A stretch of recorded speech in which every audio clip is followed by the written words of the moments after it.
Good morning. Those of you who were here last week might be saying, what's he doing up there again?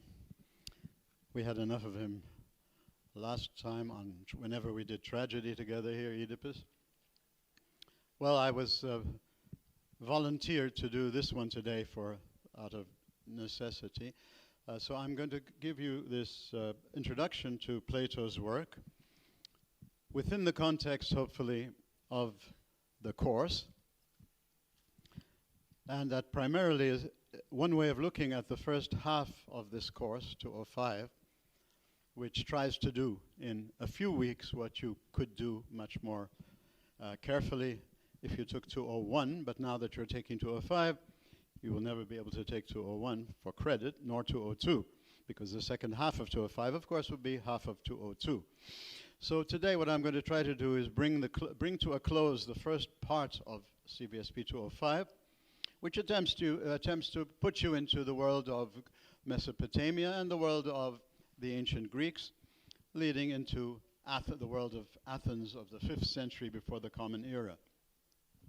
So I will try today to give you a kind of an attempt to take a look at two great approaches to human life that you're having within this first part.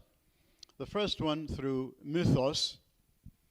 Mythos, we get the word myth, and we tend to think of myth as something false or subjective or something like that. No, mythos means the kind of approach, the kind of processing of human thought and reflection and truth and insight, trying to express it and convey it through epics and poetry and theater and through all sorts of things, actually, but not through logos. And logos, in this sense, comes to mean trying to give a rational account of whatever it is you are trying to express. So in the Republic, actually, you're going to find Plato mixes the two approaches. He uses similes, the myth of Gyges. He uses the simile of the cave, which is at the heart of the Republic. He uses similes. He's still using his mythos powers of expression and conveying truth, seeing truth and conveying it through what mythos in this lecture represents. But also he's now shifting into logos, trying to give a rational definition of things. Right? So the main topic is justice, and how can we come to a clear, rational, well-argued theory of justice at this time. Okay, justice in the past meant Zeus's justice. And if you read the Odyssey carefully, Zeus gives more evil than good, because the justice meant the order of things and the keeping of the order of things. And that's the main thing for a beautiful world. Good order, good proportion, right? Everything being in its right place. You get a beautiful cosmos, you get a beautiful universe. Beauty becomes the main standard for anything that's taking place. The beautiful is what is good, and the beautiful is what is true. So that's one way of understanding the the Homeric inspiration of the world. He did not try to present his gods as good or perfect or anything like that. On the contrary, he insisted on showing how imperfect they were, how limited they were. But each one of them had their special quality and their special role in our understanding what's going on in the whole of the cosmos of the universe. And when any of the gods tries to go beyond their limit, or any of the divine beings, they get punished. You had Cyclops. Cyclops is part of the divine world. He's the son of Poseidon. All right? Well, when he goes too far in what he's been doing, he breaks the law of hospitality. He gets blinded. See, it's not Oedipus simply who's blinding him. This is the system is giving you justice. So he gets his justice by getting blinded. Poor old Odysseus, of course, living in a world where the only worthwhile value for him, from his point of view, is the name, to be a somebody, not a nobody, to be a hero. Well, in order to maintain his heroic stature, he has to do what he does to Cyclops by shaming him and by then giving him his, his coordinates name and father and all the other stuff, he brings upon himself the many years of suffering from Poseidon, because that's justice, you see. The justice is that he has dared to not just blind the guy, because he could have gone away. That could have been understood just as justice. He's broken, Cyclops is breaking the great law of Zeus, of hospitality. And so he must be punished. He's punished by being blinded. But they could have gotten away, and he wouldn't have had all those years of suffering from Poseidon. But he needs to be a hero. In order to be a hero, he has to say who he is, his name. To be a nobody, to be a somebody and not a name. So this was the world of mythos. There's much more of that, and of course in Oedipus it's all there. But the point is, justice had been primarily what happens to Oedipus in the story there. That's justice, you see. He didn't know what he was doing. He tried to run away from where he was doing. And we can be very, very intelligent and say, oh, he should have done that, and he could have done that, and he would have done that. That's not the point of reading this literature. You read the literature, and what did he do, and how does it be understood in the context of what was being presented to you? And that this is the model. This is the greatest of men, the first of men. This is, when we look at you, how can we, we're going to learn everything about our own humanity by looking at you. You're our paradigm. You're our example. And then at the very end, if all this happens to you, then baby, we better learn that this sort of thing could happen to us, because this guy was the best a human could be. So justice is not, there's nothing personal or human within it so far. Now, or rational, in terms of what a human thinks. You see, the human thinks rationally, humanly, personally, all right? The Homeric cosmos does not think rationally, humanly, personally. It thinks order, beauty, everything in its place, structure. The gods are policemen of the order of the universe. And they can't even, they even have to make sure they themselves don't break the order. This was the way of presenting justice in the mythos. Now Plato comes and says, is having been into the tragic world and the poetic world himself, and you can sense the great poet in Plato's dialogues.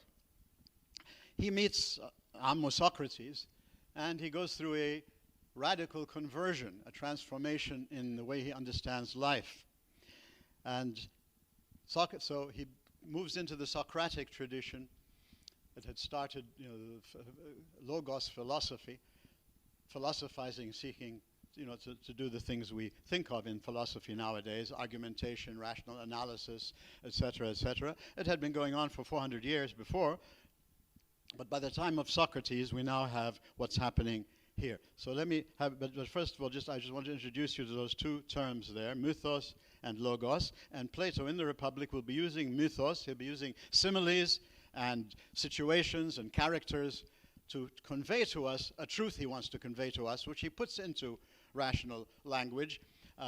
Like when we do the cave story, he has just given you before it something you can put into a geometric line of rational analysis and representation through logos. So think of mythos and logos as two powers that you have. The logos power is primarily what we normally are used to getting in our wonderful education systems in the world today.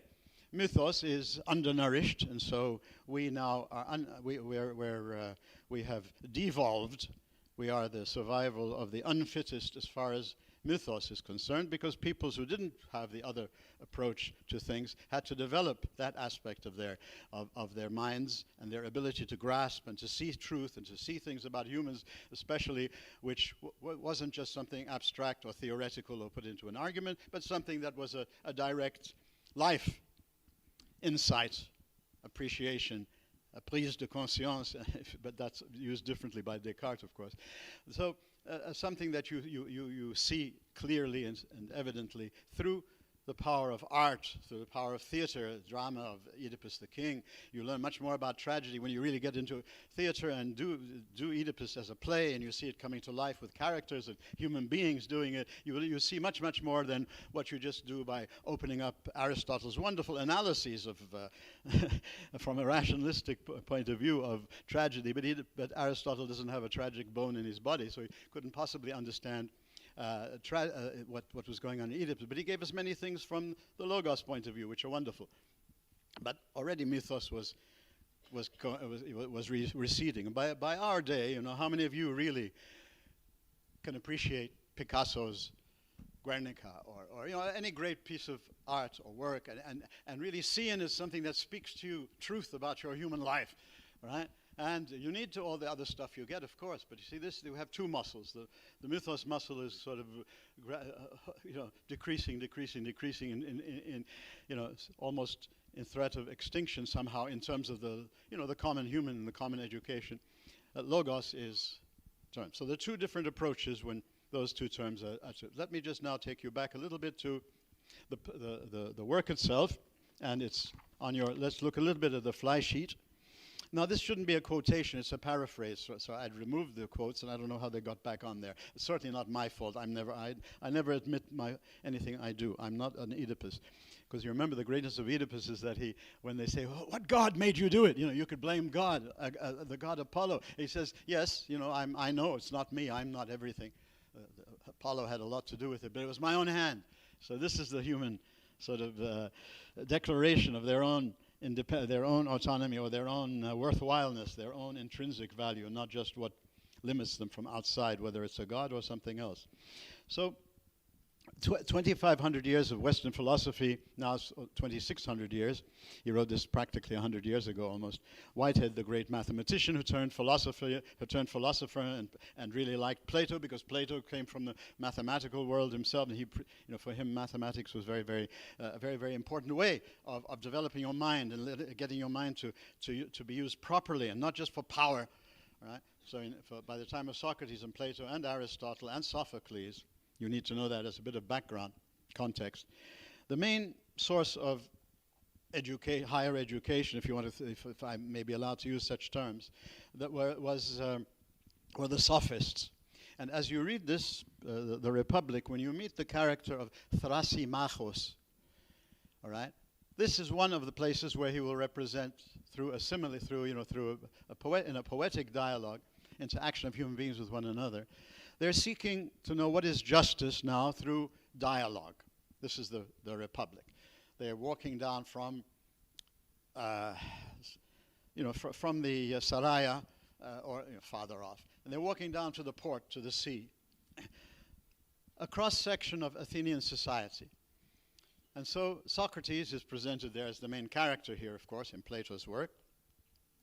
Socrates is having a chat with them, a philosophical chat with these people, and he asks them about the question of justice. And first of all, you get what is the common understanding of justice in the society of the day, and so you get a number of different, choices for the justice menu, which one you want to choose from them. And then, as he's going through this, Thrasymachos intervenes. You see, and this is how he's presenting him through a dialogue, a play almost, a theater. That this is how I, Plato, think about these sophists, who were primarily, the basic educators of people. Their basic view, and they were very brilliant in many ways, but their basic human view was truth is a factor of the individual. Every individual decides what is justice. Every individual decides what is truth. Man is the measure of all things. Man always meant the human, in other words, before. The human being is the measure, the standard of all things, the individual human, not man as a collective, as a race, but the individual. So primarily, what they would offer you is to teach you, to give you power through the mind.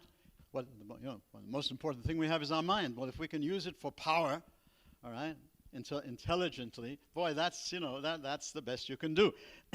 And for Plato, coming after the Peloponnesian War, and unfortunately in 205 you don't take that, his context is the sophists and their teaching, and the Peloponnesian War that has destroyed the democracy of Athens and had destroyed the whole of the Greek world in this civil war between Greeks, ravaging each other, which led Thucydides, the historian, to conclude about our humanity is that reason is our only hope, but realistically, lust for power is more powerful than our reason.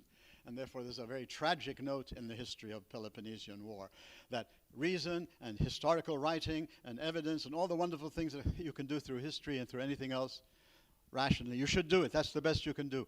But there's something within the human being, lust for power, greed, pleonexia, which will always trump President Trump, which will always trump, which will always win over and delete the rational aspect. And for Thucydides, this was the reason for the tragedy of the Athenian polis being destroyed finally, because it had abandoned its democratic values, and had adopted this power. Might is right throughout. So when we come to Plato, you do need to put yourself a little bit into the times he was working, so you can read him intelligently. Because he becomes, people want to start to take him left and right and up and down and everywhere that he would not have liked to have gone, by not bothering to put him into his context, seeing what he was trying to do, and benefit from the great things he was trying to do, not believing everything he says or coming to all of his conclusions. But this man was doing a gigantic thing of trying to put into rational thinking and dialoguing what had come through mythos, and what, from his point of view, had been warped by the wrong philosophy and the wrong philosophical approach of the sophists. This is just some of what you have to keep in mind. So 2,500 years of Western philosophy is but a series of footnotes to Plato, Whitehead, the mathematician, says, in the early 20th century. And now we could say 2,600 years. In other words, Plato launched something, and that Western philosophy does not mean Europe, just Europe. It means all of the Islamic world also, extremely influenced. All of Islamic philosophy is influenced by Plato. So this Plato is a giant in terms of getting things to start to become developed and codified and put into things that we can deal with in a logos fashion. Socrates was the inspirer. He never wrote anything. Socrates inspired it all, and this is the so-called Socratic revolution, which I'll mention in a minute, in philosophy, where Socrates comes, and through the force of his mind and the readiness that he had to live what he was preaching. That's a picture of Socrates up there, not me. There he is in a much more flattering picture of me. But this is, I only say that because actually the only student I ever failed came and said, when I showed him this picture, he said, "Sir, that looks like you." Okay, anyway, the ugly one. Why ugly? Because ugly is one of the reasons why it would seem they couldn't accept him as somebody who's going to bring them truth, because of beauty.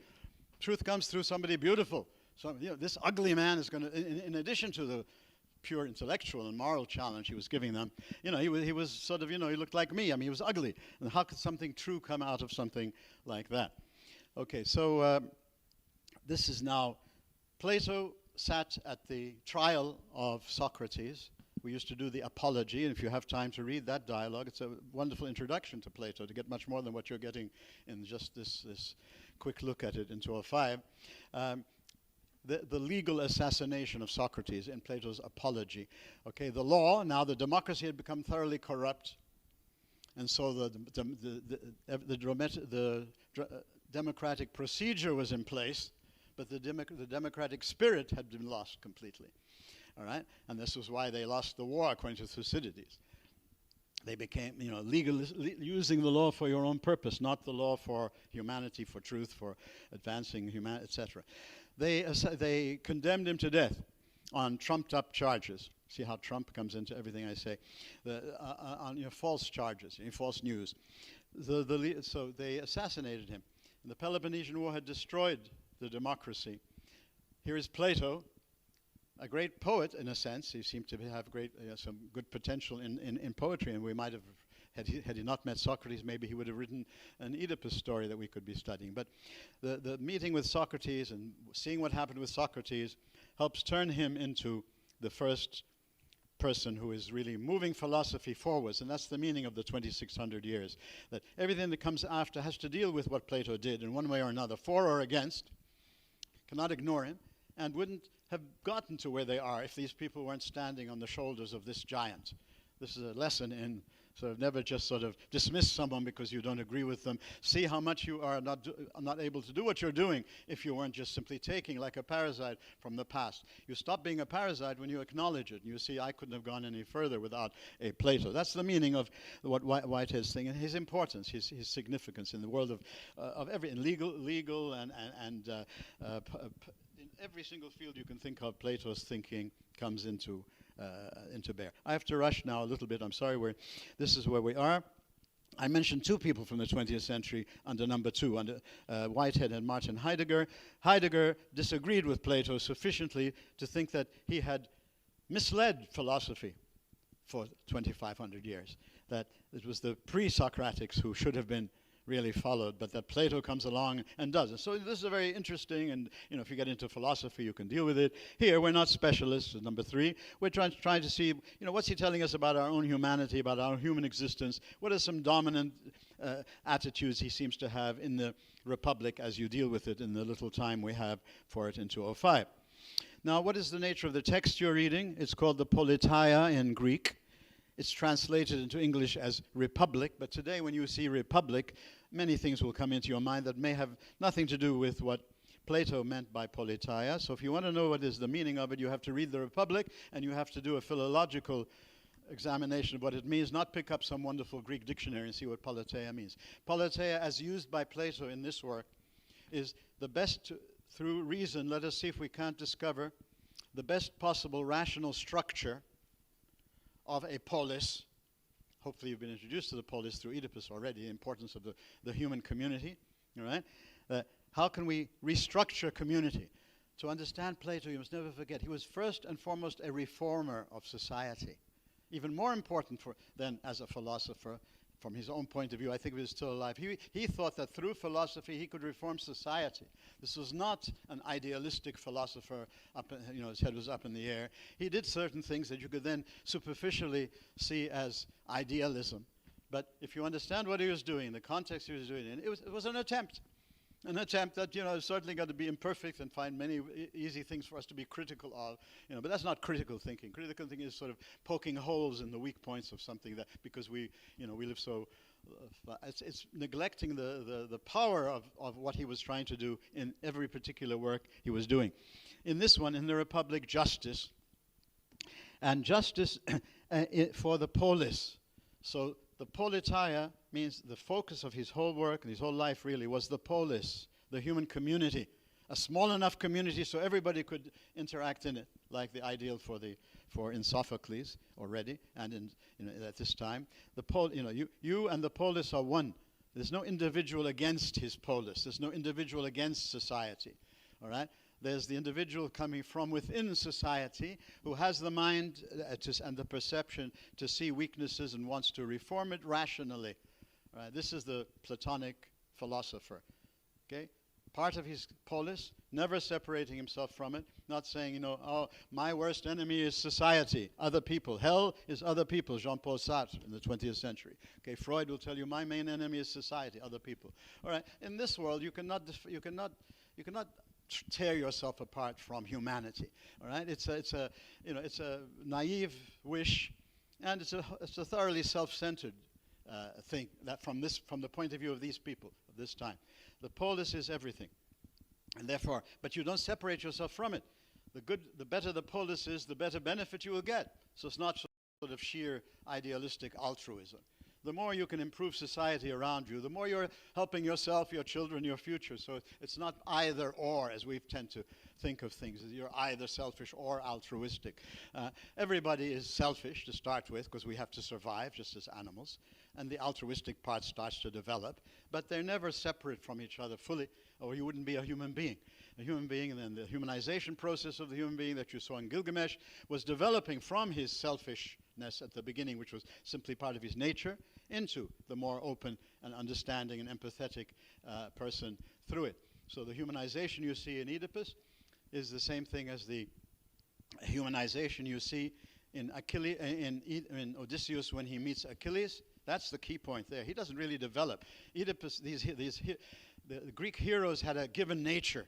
And if you had a given heroic nature, what literature will show is how this heroic nature was showing all the time in this person. And for you, the observer, you see the development in your own mind of understanding what is being said here. So as you watch what happens to Oedipus, you understand yourself, your responsibility, your greatness, your potential, but also your radical limitation, your arrogance of overconfidence, not arrogance in any other way, I think, but the overconfidence in reason, because Sophocles was arguing with the philosophers whom he thought were overconfident in reason. So that's how one can read Oedipus. But here, the Republic then means the search rationally, the politeia, for the best possible polis based on rational grounds, not on religious, not on societal, not on tradition, but on rational grounds. Right? When in the 17th century, Europe started to want to rationalize everything that was happening, and they certainly got inspiration from the Greeks, but they didn't really get that point, that they are just doing something that has been done before, and therefore you'd better learn from the whole history of what happened before you think you're going to start history all over again at point zero in the 17th century. But if you take 203 and 204, you might get into that whole very complex world. But here we are in Greece, where, don't look back at the past as somehow, they were top thinkers. They had less information than we had, less history than we had. But surely we're not fated with this kind of horrible doom of an Oedipus. And surely we're not fated to lose it to Sparta as the Athenian democracy. Surely this is not simply fate. This is not simply something we can never go through, as the tragic people were claiming, that's realism. They say, no, that's not realism. That's, Plato's going to tell you, this is not yet really using your mind fully. What I will try to do, and what Plato is trying to do, is to show you a way of using your minds in a way that you can, through your mind, get through the tragic challenge, that life is not tragic. At the same time, you will agree with the tragedians in their search for excellence, in their search for truth, in their search for doing the best for the polis, all these qualities that you saw in Oedipus. Right? We're agreed on that, but we're not agreed on the gods and the cosmos and the interpretation of all of that. Okay, the gods and the divine, that which influences the world fully, for Plato, is rational and ultimately good and perfect. Sure, these gods who give you more evil than good, and justice is just simply having Odysseus punished for 10 years because he blinds the Cyclops was eating them up all day. Sure, I had a justice. So don't the words have to be rethought with every new thing you read, every new culture you look at. The justice system that you got through the Zeus and through the Sophists and through the whatever else you had before was not satisfying to the mind of a Socrates, and therefore Plato, his student now, is taking up this role. The challenge is to our minds. We should not take for granted. We should learn from the overconfidence of reason of an Oedipus, but we should also learn from the overconfidence of the tragedian who tries to tell us that this is the final truth. Right? Who are you to tell us this is the final truth? All right? If you're telling us this is the final truth. All right? So what does Plato do? Plato gives you a choice. My ultimate truth is not that, you see. That takes Plato out of the whole thing about he's dogmatic or he's idealistic or he's blah, blah, blah, blah, blah, or the cliches about him.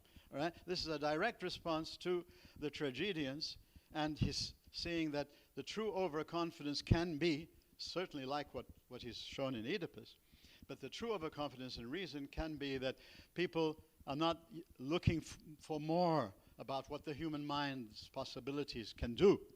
And so in his Republic, and we will see this in the cave story particularly, as I will spend some time on that today, in the cave story, which is the heart of this work for somebody going through it quickly, we'll try to put into this simile through mythos the message of the cave story is that basically if we only learn to recognize how we are not using reason properly, how we were horribly overconfident in our personal use of reason, the individual is the measure of all things.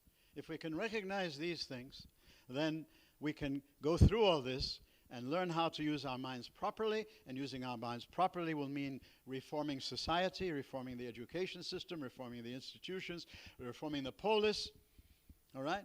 A lifelong search, but we need to know that we have to start it if we want to get to it. But if we do this is the rationalist optimism, the rationalist faith, because each final view is a faith, and faith doesn't mean blindness. Faith means what you finally are convinced of and put your trust in and live your life according to. That's what faith finally means. Not blind faith or, inherited faith. Or the true meaning of faith is trusting something worth trusting. And you can't trust something that's worth trusting unless you've explored it, investigated, tried it, lived it out. Okay, so the great faith in reason is he had so much faith now in the use of reason, and that he thought that, and as a mathematician, that even increases your predisposition to think of absolute, certain truths.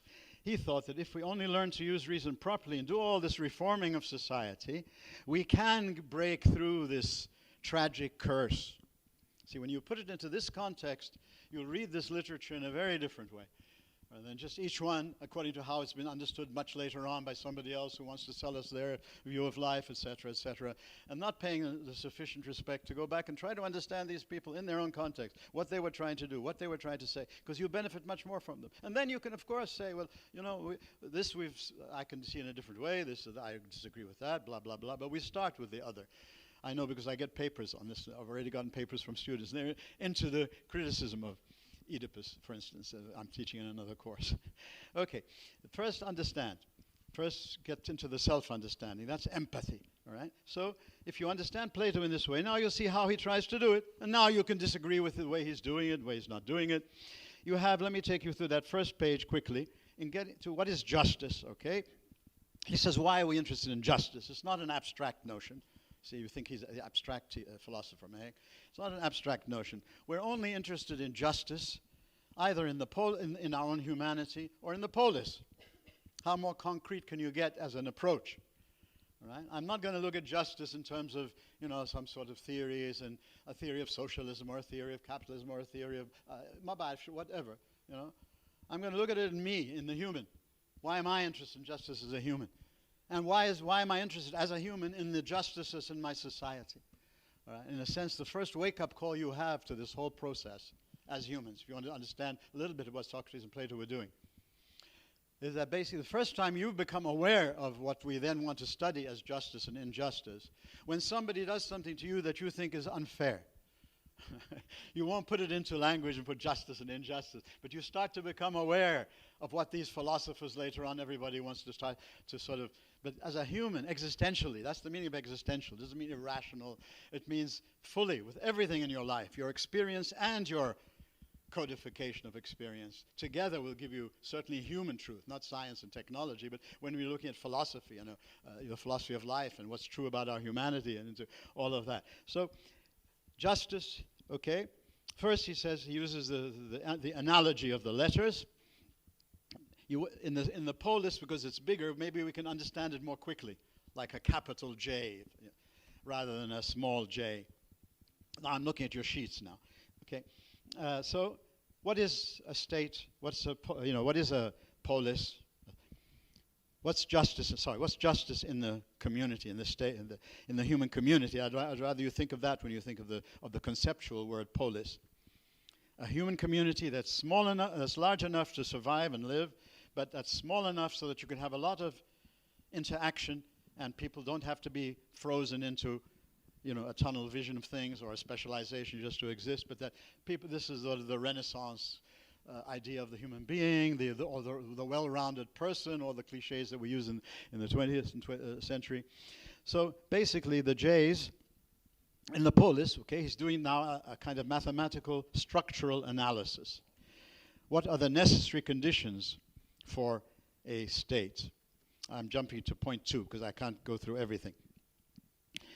To have a state, just to have any state, whether it's a monarchy and whatever it is, a democracy, an oligarchy, you need to have the necessary aspects, the necessary conditions, all right? So you need to have 3 groups of functioners. You need a group of functioning who are producing everything, the producers of life, okay?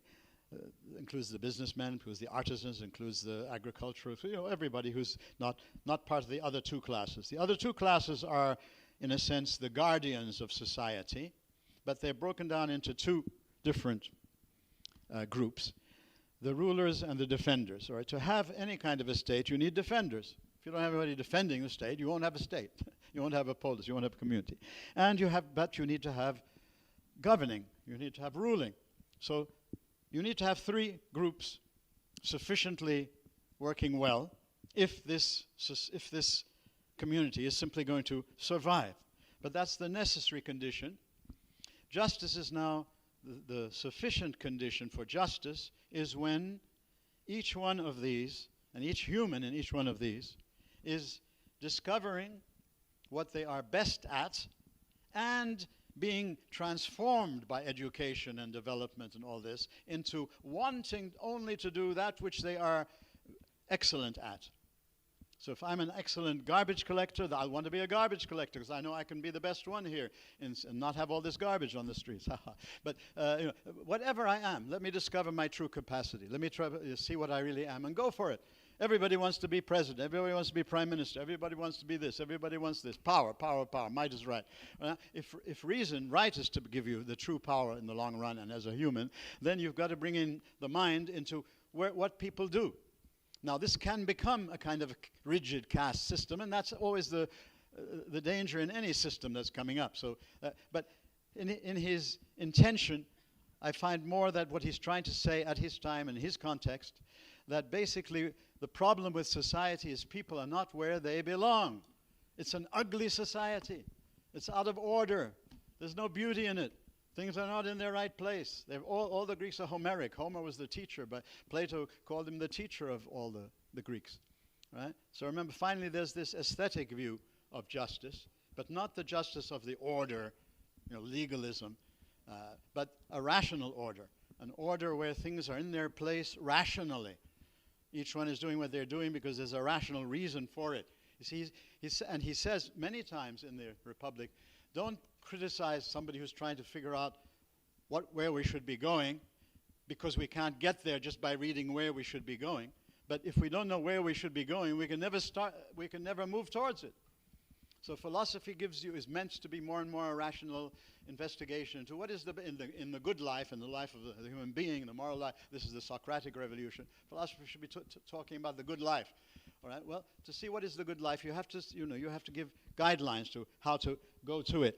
So, if the best people in society, more and more, who are capable of ruling, and they have to have wisdom in order to rule, all right, then you're getting rulers who are there because they should be there, not because they are failures at everything else, but they have some power, so they become, the ruler even of a democracy. Defenders need to have courage, and courage is something intelligent, to know when to defend and when to withdraw. Sometimes you should withdraw from the fight, but you should have good rational reasons why you would go in or out. So courage is not just stupidity showing off or something. It's a rational, calculated thing. All these are functions of the mind. The self-mastery principle, self-control, self-mastery, very, very important, that each one, in order to do what they are best able to do, must have developed within them this virtue, this quality of self-mastery, wanting to be master of myself, and myself meaning for him my reason. And therefore I don't want to just be moved by my passion, by my lust for power, by my might is right thing. Myself, my reason for Plato, should be the guide of why I will control myself, why I won't try to have a coup d'etat, why a ruler won't try to say, to heck with all of this, I'm going to go off and do, I can just do philosophy or art or theater or something else. I don't want to get involved with all of this. No, you see, the self-mastery is needed for all three of them because it's the key to having people go into where they belong. You might discover where you're best at. You might discover what is your duty. You might discover what is your responsibility, but you might decide you don't want to go there. Tiresias knew his responsibility, but he didn't want to go there. All right? Jocasta knew her responsibility once she knows what it is, but she didn't want to go there.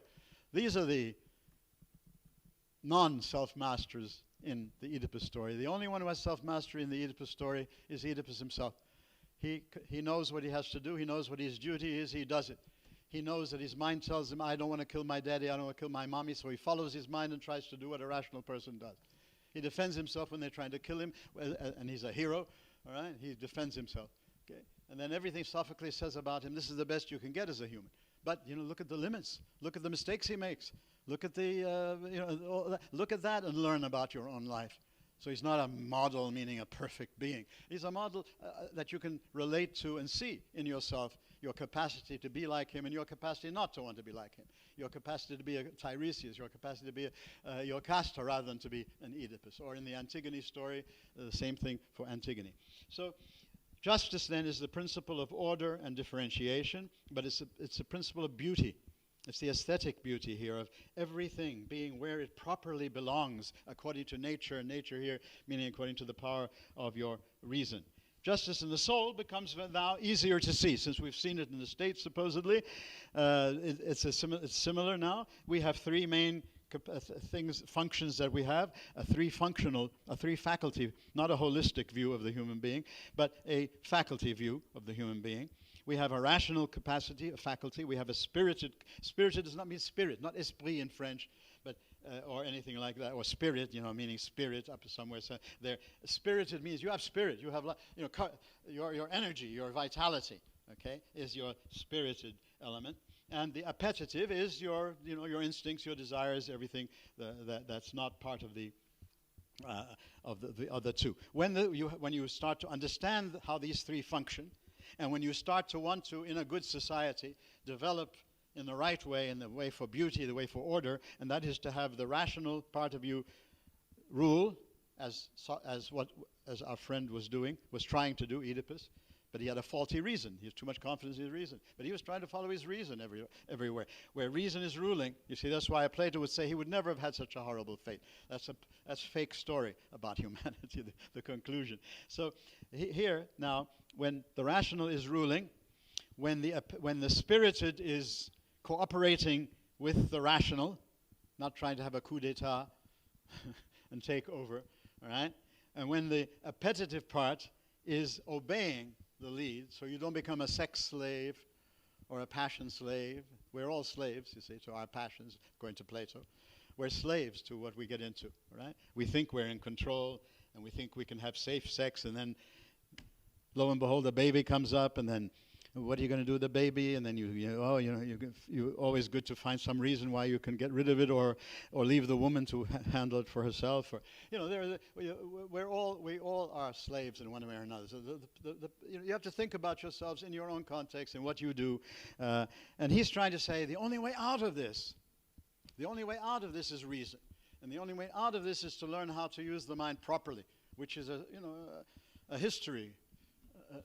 Effort, not just his own day, but he's setting the tone for everyone who wants to continue to pursue this and push this forward, not be satisfied with what reason has led to in the 17th century or in the 21st century and thinking khalas. No, it's this is something for the human being to be thinking of, the mind. The thing, of course, that then comes to be also important is the relative neglect in Plato and Plato's philosophy of the part of our human emotions. All right, when anger can be a good quality. It's not just all anger is bad. It's how your intelligence uses your anger to either build something or simply just to impose yourself. So the emotions, tend to get a second level in the Platonic philosophy, and so the whole aspect of the will also later on, you'll get it in Augustine. These are neglected in his philosophy, but he's now trying to, he's focusing on let's make the best use of reason, and don't stop with what the tragedians are telling you about reason, that it can never lead you to understand what's going on, and you never know, you may be an Oedipus. So arm yourself well, be courageous, and follow reason, and do your duty for the polis, and that's the best you can do. You can help the polis. He saves Thebes twice. And you have a great name for yourself. You've done your best all the way through. He's immortalized. We read about Oedipus up to today. But don't think you're not going to have a similar kind of ending, a surprise ending, a reversal, whatever fancy words you want to use. That's what life is like. Plato is saying no. That's a poor use of reason. You're not using reason as fully as you should. You're using your reason only in the context of a corrupt society, and in the context of a religious view of the world that's very lacking. So Plato does two things there. Focus on the power of the mind as an ongoing journey, but also reformulating the understanding of the gods. One of the reasons they executed Socrates is they accused him of being an atheist. Now, what he was doing is was something that people do all through the centuries, right into the 21st century. They're trying to understand something more deeply, more profoundly. Remythologization is something that came up in the 20th century in the world of theology. That you don't replace something from the past just like that, but you try to understand it better in the ongoing context of human history. So what he was doing, what Socrates was doing, and what Plato then develops, is Zeus will for example, will represent justice, yes, but justice as he's defining it here, not justice as in that other world. You say wisdom, okay, Athene will be wisdom, but she won't have all the other qualities that they believed Athene had. He kind of purifies. Aphrodite, okay, beauty, Ishtar, all right? Aphrodite now becomes the sort of the intellectual reality of and awareness of beauty, etc. So he's re-mythologizing the gods, and so that's the main thing he does in this battle between the tragic poets and the rationalistic philosophers. The two main things that he does he claims that we can find a way out of this mess. It's not a fate. If we use mind, we use the mind properly and get out of it. So a social reformer, an intellectual reformer, and saying it's very important how you look at the divine. If there is a divine, then be sure you're following a divine that your reason at least can see that, well, it might be more than what my reason can do, but it doesn't go against my reason. All right? So that's the sort of divine that, so for him, goodness, how does he play this out? I know it's, you really need more lectures than one to get into this whole philosophical area, but Plato and Aristotle, all these quotes are on the web, but they're also, because I knew I could never get through them, they're all on the second sheet you have there. And your teachers have done Plato many times. They'll know how to handle Plato. But what I want to try to give you through this a little bit is the Socratic revolution, bringing down philosophy from cosmology, the rage of the day today, to the human world. What's the good life? And that requires much more pain, much more experience, much more reflection, much more thinking. The whole existential aspect of truth and of philosophy is abandoned by many because it's easier to follow structures and cosmology and astrophysics. Let astrophysics and biology be your muse for human truth rather than just for the wonderful things they do, but letting them go beyond, keeping philosophy up in the heavens and not bringing it down to the human world. What's the good life? You can read all these for yourselves. Let me just take you to the cave story very quickly. Give me just a few minutes. In the cave story, he himself says this is kind of a philosophical picture of our human condition, of our human life. Everybody is in a cave.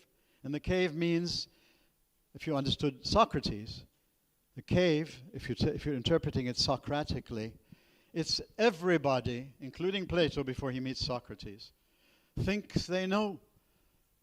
Apollo has said, Socrates is the wisest man in Athens. What does Socrates do? He goes and investigates it. You see, he doesn't just take it for granted. And then he realizes, after investigating all the people who know, he says, I'm the only one in Athens who knows he does not know.